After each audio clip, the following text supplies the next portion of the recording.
Hi friends, இந்த வீடியோவில் வந்து நம்ம என்ன பார்க்க போகிறோம் அப்படின்னு கேட்டிங்கன்னா, இப்போ வந்து பிக் பாஸ் சீசன் 9 வந்து நம்மளோட பாக்கியலட்சுமியோட ஒன் ஆஃப் த ஃபேவரட்டான ஒரு பிரபலம் வந்து இப்போ வந்து வராங்க அப்படின்றது இப்போ வந்து அஃபிஷியல் நியூஸ் கிடச்சிருக்கு. ஸோ அதை பற்றி அந்த வீடியோ நம்ம டீட்டெயிலாக பேச போகிறோம். இப்போ வந்து பிக் பாஸ் சீசன் 9 குறித்து வந்து இப்போ வந்து ஆல்ரெடி வந்து பேச்சு வந்து தொடங்க ஆரம்பிச்சிச்சு. ஸோ போன சீசன் 8வது சீசன் வந்து ரொம்ப பெரிய ஒரு வெற்றி அடைந்தது அப்படின்னு சொல்லலாம்.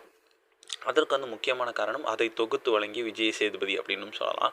ஸோ இத்தனை சீசனை வந்து கமலஹாசன் அவர்கள் தான் பண்ணிட்டு இருந்தாங்க. ஆனால் போன சீசன் வந்து அவரால் பண்ண முடியல அப்படின்றதால விஜய் சேதுபதி அவர்கள் வந்து பண்ணாங்க. ஸோ ரொம்ப ரொம்ப சூப்பராகவே பண்ணாங்க அப்படின்னு சொல்லலாம். ஸோ நிறைய பேருக்கு வந்து அதை பிடித்திருந்து மக்களும் நல்ல ஒரு ரெஸ்பான்ஸ் கொடுத்ததுனால அடுத்த சீசன்லையும் அவரே வந்து கண்டினியூ பண்ண வச்சுட்டாங்க.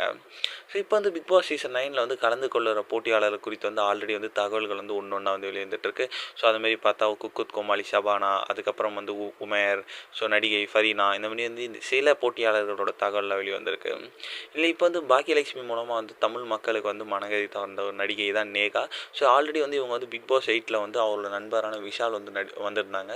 ஸோ அதேமாரி அடுத்த சீசன் அவங்க வந்து வராங்க அப்படின்றது இப்போ தான் அஃபிஷியலாக நியூஸ் கிடச்சிருக்கு. ஸோ இவங்க வந்து அஃபிஷியலாக வராங்க அப்படின்ட்டு வந்து சொல்லப்படுது. ஸோ அதற்கான பணிகள், அதற்கான வந்து ஒரு வேலைகள்லாம் அஃபிஷியலாக முடிஞ்சிருச்சான். ஸோ இதுக்கு மேலே வந்துட்டு அவங்க கண்டிப்பாக பிக் பாஸில் இருக்காங்க அப்படின்ட்டு சொல்லப்படுது. ஸோ என்ன நடக்குது அப்படின்னு வெயிட் பண்ணி தான் பார்க்கணும்.